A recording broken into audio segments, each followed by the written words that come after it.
guys, and welcome back to another movie review. This one being very apropos of the day. We're going to be reviewing the Linda McCartney Story from the year 2000. Today is the 25th anniversary of Linda McCartney's passing, which is just mind-blowing to me. I remember when it happened. This does not feel like 25 years ago, but apparently it is. I double-checked the math, and yeah, it is. More mind-blowing thinking it's almost been as many years she's been gone that she and Paul were together. That just... wow. Like, literally a whole other lifetime ago for some people. But anyway, I was all of 13 when she passed. 15 when the movie came out, because they made the movie very quickly after, like, real fast, because she died in April 1998. And this came out in, I forget what month of 2000, but oh my god, I taped it when it aired, and when I tell you I watched this thing constantly, that is no exaggeration. I probably watched this movie, like, every single day for, like, 2 years solid. To my little 15-year-old brain, it was, like, the greatest piece of, like, TV, like, straight-to-TV movie-dom that had ever existed, as far as I was concerned. Which, okay, and I was 15. I didn't have nearly as much scope on films. I was pretty much just isolated inside my Beatle bubble still at that point. I hadn't seen much else that wasn't either that or a Judy Garland movie at that age. But, so I figured that it was probably because of that I felt so highly about it. What would it be like to go back and review it through adult eyes who has a lot more scope now across things that are actual quality? This thing's probably, like, pretty cringe, right? And I've seen some cringy-ass Beatle biopics. So, going back to this one, you know, I'm kind of surprised, actually. There's a lot of things about it that I could nitpick. Things like the wigs, like, okay, I'll grant you that the wigs are bad. They're real bad. But I've seen worse. VH1's two of us. That's another video for another day. But that also came out that same year, I'm pretty sure. But anyway, regardless. Yeah, okay. Music used in it, pretty cliche, I have to admit, but at the same time, it did paint a picture, and especially a romanticized version of the 60s to a teenager who was very obsessed with the 60s. Oh yeah, this was right up my alley. Loved every minute of it. There's some factual inaccuracies, small though they be. It's one of those things that you know damn well I've bitched about so many times before, especially with other Beatle biopic things, that if it's an inaccuracy, it's going to get under my skin, like, oh god. But, I mean, honestly, the inaccuracies in this are pretty minimal compared to a lot of others that I have seen. So it's still comparatively a lot better than most. Now, is the dialogue expertly written? No! Is some of that shit cliche as hell? Yes! Are they making as many, like, musical pun nods of, ooh, I see what you did there because this is Mick Jagger, I'm gonna make lines of dialogue that are directly from a song and just act like that's how he talks? Yeah. Do they do it to Paul too at points? Yeah. But still, I can overlook that. I can overlook that. It might be the nostalgia goggles talking because I felt so highly about this thing back when it came out that I still view it through rose-tinted glasses, not gonna lie. And does this thing still make me ugly cry like a little bitch every single time I watch it? Yes! Oh my god. I had to wait till I calmed down enough from watching it. Even though I go into it knowing what happens. I know the story. I know what happens. I can still recite this movie word for word to this day. And it still makes me cry like a little bitch. But anyway, overall, I feel like it was done respectfully. I feel like it was done mostly tastefully. There was some stuff where I was like, did we have to do this in quite that way? Are we just going along with the fuck John Lennon narrative that it seems like so many other people are doing? Yeah, it does do a bit of that, but I mean, it's one of those things where, did the throwing the brick through Paul's window thing really happen or not? Who knows? That is still up for contentious debate, but I'm not gonna lie, when it gets to that scene, I laugh my fucking ass off every time, because I'm like, so at what point did we make John Lennon, like, a drunk hobo, basically? Like, what the fuck was that? Because if it did happen, if it did, I'm pretty sure it didn't go down quite the way that they just portrayed that. Like, what the fuck was this? Every Beatle biopic that has, like, drunk, angry John in it is always hilarious to me because it's so bad and cartoony in how they do it. It's not realistic. I'm sorry. It's just not. And I have made fun of that scene for years. For years! It's like a running joke at this point. But anyway. But most of it, though, I mean, corny dialogue aside, they get a lot of the facts right. Some of them, it's like, your timeline's a little fuzzy there, but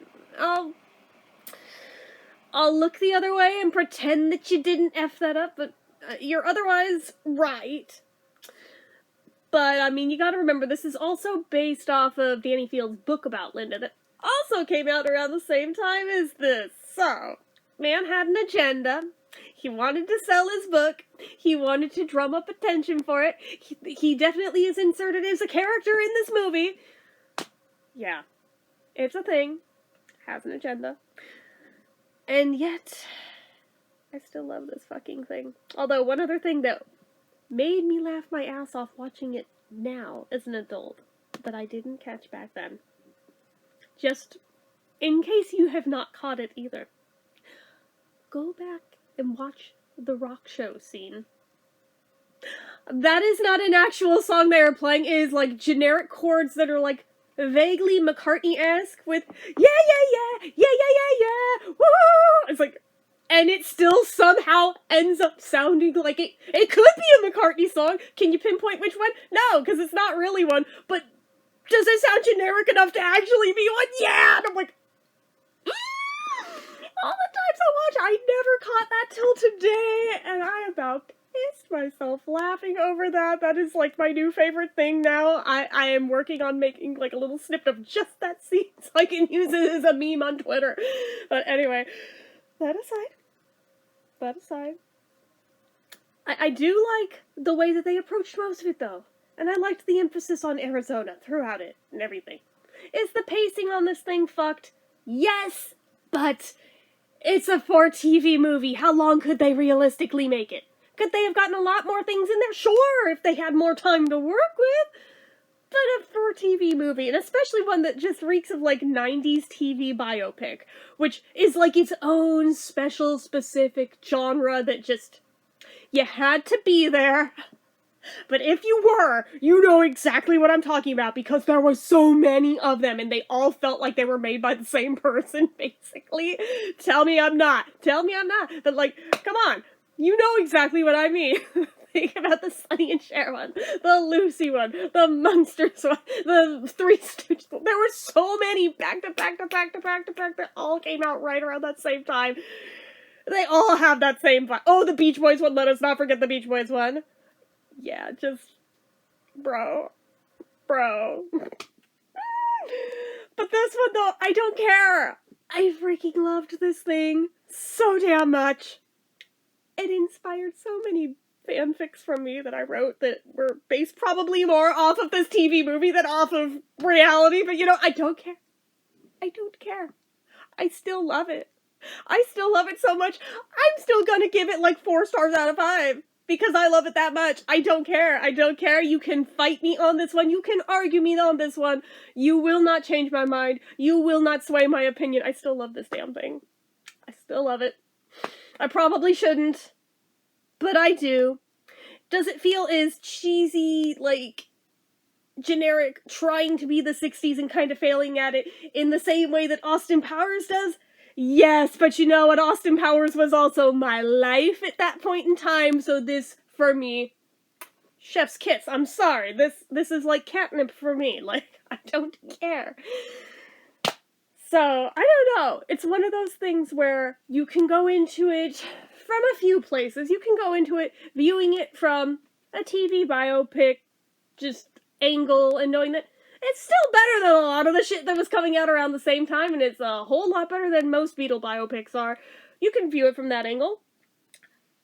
Or you can view it from the angle of, I'm gonna sit here and make fun of it mercilessly just because I can and still have a great time with it. You can view it from, like, the Paul and Linda, like, I stand this relationship so freaking hard angle, and this is still just, like, another offshoot of it, and I'm here loving it and living for it.